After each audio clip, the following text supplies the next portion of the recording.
My gratitude for educating me in this journey goes to many, but the main person I owe the deepest appreciation for is my brother Larry. He educated me and placed names on what I was going through, in addition to endless hours of letting me talk about it, right there for me at any time of the day and night when the amateur gang stalking was in full production. In addition, he guided me to educating myself on exactly what was going on by referencing excerpts of Thomas Sheraton's Puzzling People, The Labyrinth of the Psychopath, Elaine N. Aron's The Highly Sensitive Person, and Sam Vatkin's Malignant Self-Love, Narcissism Revisited. I obtained the two previous mentioned books, but listened to the audio videos from Sam Vatkin frequently. My brother Larry is the only one out of all my family members and friends that stuck with me throughout this whole ordeal because he knew what these people were doing to me.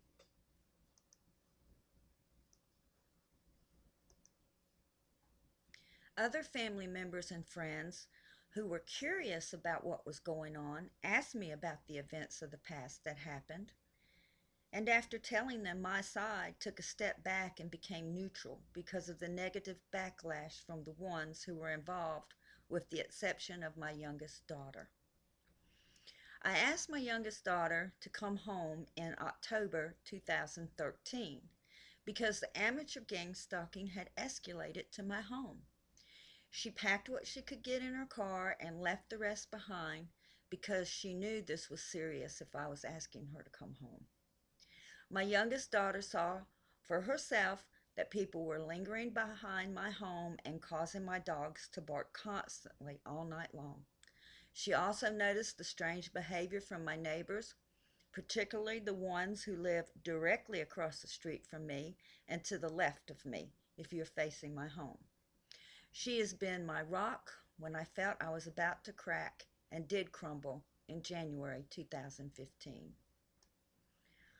I also hold deep gratitudes to my spiritual sisters, Regina and Carmen, because when the gang stalking started infiltrating my like-minded circle of friends, they stuck with me when the others took a neutral position or ostracized me altogether.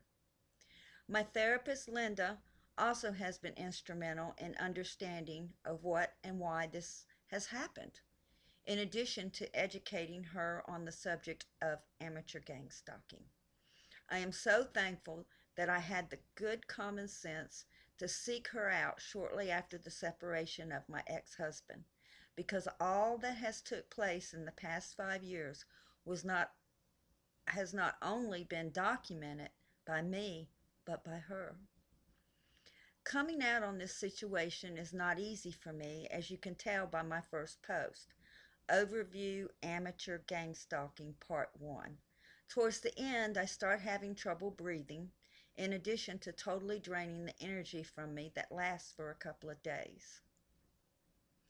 In conclusion, I would like to express my gratitudes to Annihilated by Society, Child of NPD Abuse, Escape from Narcissism, and Jim N.E. Cricket.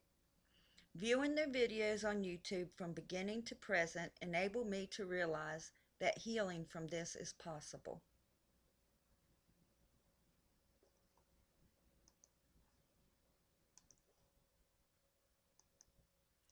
I can only hope by peeling the layers of this onion slowly and intricately back will be instrumental in healing others, as others have been an aid in healing to me.